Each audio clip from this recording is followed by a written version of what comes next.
me akwala bi wo me krom. Em say every 42 days biya no. Me ne me krom nkwala nyina ahia didi. Nti ana nkwala nya chance ni me di nkom. Na akwala bi afa no maakua. Da ko ba me ho no se na opese woni me di nkom. Na wowo eka. Na mema akwala no obeka na asma chairman no so no. Me video e. Nti mema ono aka ne nsem ya fa wowo a eka no na adiasa. Na akwala ketwa okwa akodwo so no so tia wowo no so na wowo no ka no. Na time awo ka no ebi kura na ka kura ni ho a ede ne beko Ankasa hospital enya nyame anka owie. Nti medwene ho se sanity dia na yawo IT center bi wo ma close ne down for be 5 years kura ni ya close ne down a chese mfutro ni ade ne wo. Ti me pese ka me convert na dia small clinic na me ama fa ho ka na pa bibia ebehia bia lab everything bibia ebehia bia ma na clinic ebetuma boa no me ama fa sa okay but IT no government ni besie wasie no ma close ne down a bibia ni mfutro ne moa wo woni ade ne kum ti me ma mo clinic na up na me say me de kwa koto district nani me de kokode me de proposal ka ho kwai but actually almost I reply me say omuntimi ma me mfa ho no enye clinic no mpeso mo de IT center na mpeso mo de fine eye ba yemu say am say nipa dodo sen na ebeboa wo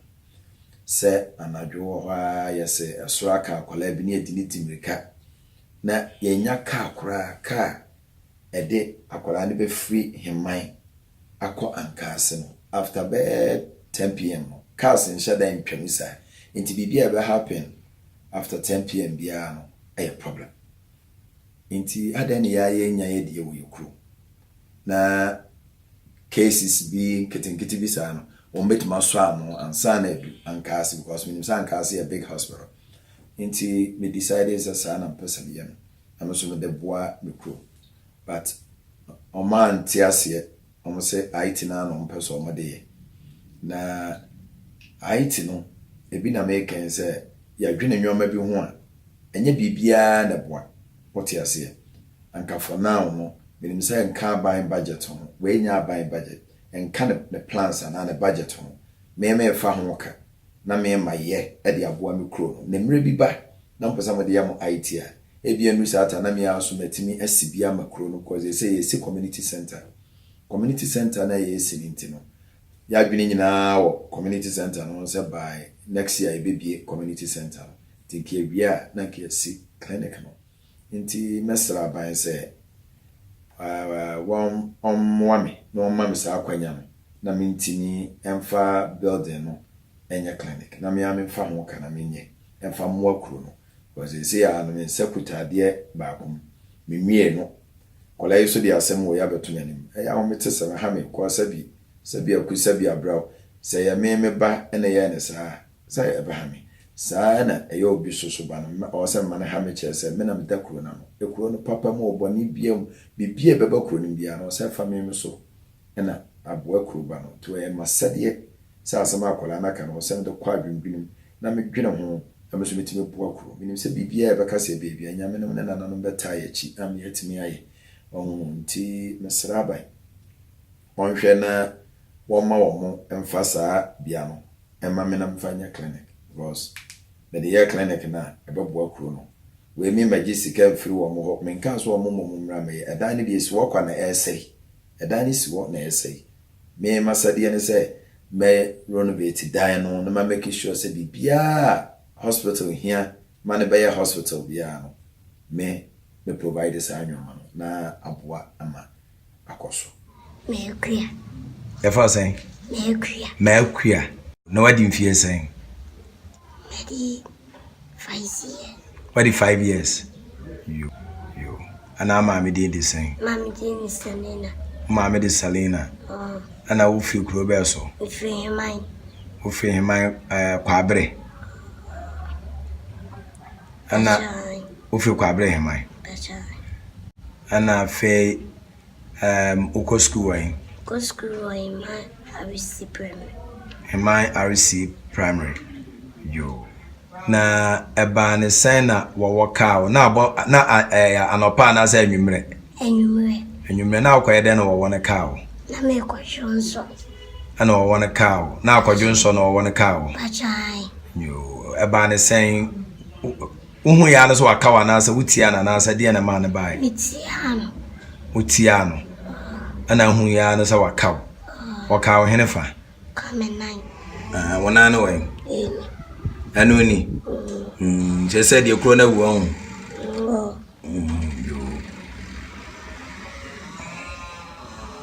and I my best love cause for hospital work rumia o ba best me se me fa hospital emra ekrumu ase bachai adenti na pese ye de hospital ba krumu ase if is the wakame waka wo yo ofisa ya de ba boa ho bachai yo na waka ya do ko hospital bachai anadwo na ya do ko ya na bachai ya do ko yin fa hospital Ankaso hospital na de any hospital wa himai bachai David hospital bi ani himai bachai David hey inti sanka ya mfo anu Ankaso hospital ntama anka be wu ho bachai inti na ese nya hospital wa himai anka pe bachai inti aban fa hospital mra himai bachai ofisa ba boa ho bachai wona kam nese Kevin chem fam koya kamin serious mama na ne papa ni mwana twaba so maba mutu yenso na fabua yenkichwe in hospital wadan masam sirena misani yenya ibituma twaba papa asen na nai mai for hospital right my say na ofisa na nai ma hini betimi the hospital na ba bachai adenti na ofisa na nai ma hini betimi the hospital ba so witimi ye no ma bebide metimi ya nyoma bebre ho bachai eno enti da ofisa metimi ya hospital no bachai hey ana me ya ma wate bachai me ya na me de odi ato so wate bachai yo me so da ase why akwala no so asere no to waka nsem bebre so ti akwala yin nsem ho keken ya no waka nsem bebre efa aban ho efa daache ho nti momiehwe ne ye na yenyina yamwa chese sabia brao ya pebe ho nti ne chechirebo nti me ya ne same pese me ankasa mesi hospital ni bi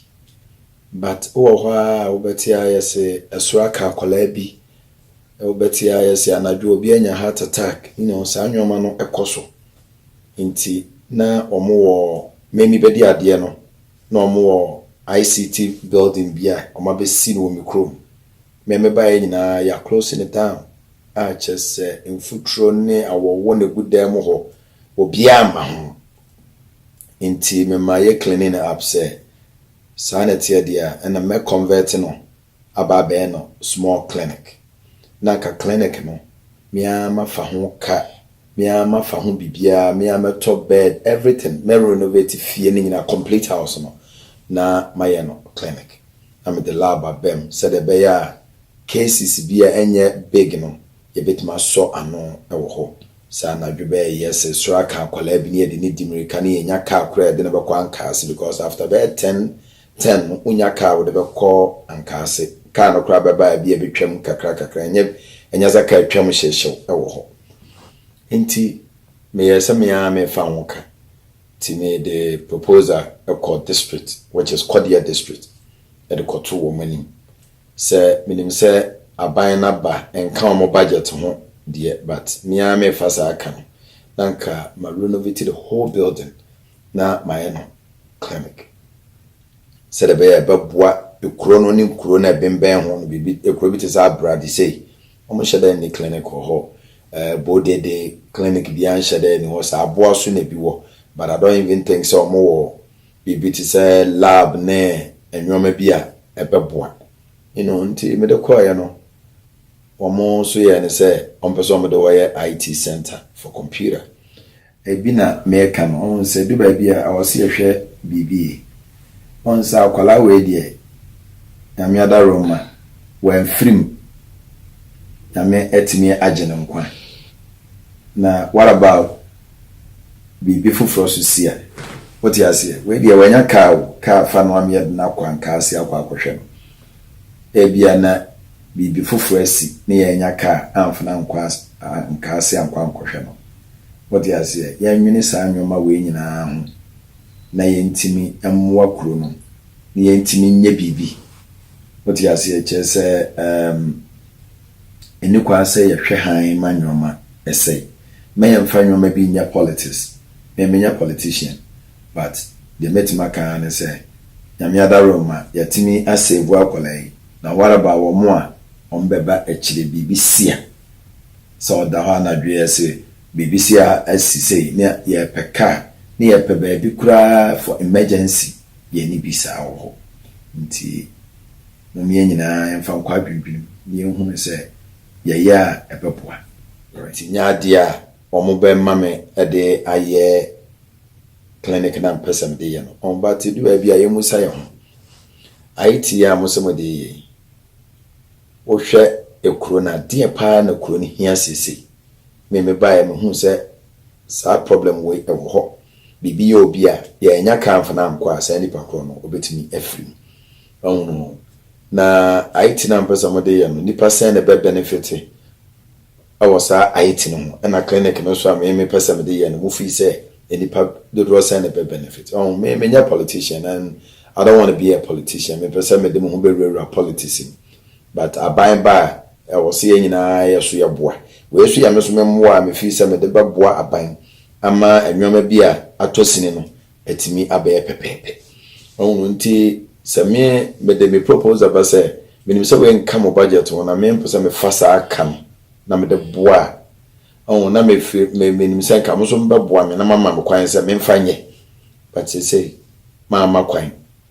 azaze no kura na musisi so no kura no sabio mu ni ho nkrata bia eyemia na masase but no hini ni ho na mbe yes adie ni nyina ye eboa kuro but edu ba bi ni adie adwene ba mo o sa mo so mo te ase ese dan iso emfutro na abodan nyame akwa na mma ye koprapra mu huru mu a ne esiwaya bibia no ekoso musida no 2012 bibia nkoso wodan efine ebchesamuwa ne gugum onu nti akwala na samo kana eya because awu tenase na adwene ho se eya wo ba oti ase eya sa akwala ketwa na wasori na adwene okodwun so na bibisei atom onu nti masima meka nyina ne se dia akwala ne kan musumati mu bi mo se e ahomtesem akwala ne se wi e wose na menim se obetimi aye na musuma e sha akwala ne bo se mesi mi wie community center na ekosa project no so mesi na musuma dia aboa me kuro o se ya mamu hunu nwoma ne bi a ekoso ye nyina ya boa ban ho ye nyina ya boa yewura santehene na sebo de nyina akototo nkuro ano yaso yenya bi ne yaso ya famoa na se ye de bibi se ba tumanim ne yaso ya de boa na se mososo ma amoaye na mose chenchina mo de IT na ye hwe se ebeba so o se ma so o sometimes politicians do ba bia mo cancel ne bia mo kana sa but ye hu de mo ye ma anya ya ye be ya de emo mo sre na me sre se aban so do ba bia yeso bibi msi ebe ya o mai kwan ne yeso yentini nye bi os ya o metesem se sabi baabi a yeso yetu kwa kwatena ye no enwoma ye hu ye ne do baabi a ne yeso pese ade boa ye kromfo no bi bakro no ma wo hu se nipa so na si o kro no ho adwene nipa so na si o boa kro no ho enti kakra meka nyina ne se meda makuya ase se wotimi nya akokudro eba manim beka asa asem wi nya nkwala ni nyina na timi do ho nsem ba ebi ba at we de obeka kire me se wo waka be se bosume be nyununi edu ba bi ametibi wo wa esemi na do ka obi wo wa esemi na do bibi se si on eba manim a me try se me so me ye mafam de eba manim se de tie bia bibi apese ye bia betimi aye intimi da won se so mumwa na message we intimi nkwa akiri na aban ne nte na ɔma me kwan a me so metimi ade aye clinic de aboa me kro ma me kwan a kakra me so metimi aye mia me de no so meye da masa yansa nkan hu se ya nkasa ya tax money no ana omu si ya dan yo na IT center na mo de tax money nesin se ya dan no ma close it down a dan na say wura dan no mu a ba bia nwunu emfutro ne ade na se kuro no so ade a yehia pa emergency clinic na se mia me fa ho ka sa me pese me de boa e kuro no so a eno so mo se da bi hono de kuro ni hia ene ye ma no minim sa IT ne fa ye pasesi a no nya no ne ye hia de ye hia no mo nya ma ye we yan kaza mo mesi o ya fa ho ka na budget no mia me fa sa ka na mia ma ya ma ku hono nti mo me nhwe ni ye because ya hwe ya be kwa kwa say obi be fi se bia na ye politics me nya politician and I don't do politics but the me person mo ti ase and say first and first mo me nhwe bibi ne yemmoa ban no na amamuo no nkoso ban bia ba ya de sabia ya hemfo ya ne mo na echichiri kuro no ya nya politics but mommoa ye na dia da yakoma so no so yeso yentimi kakra betima kan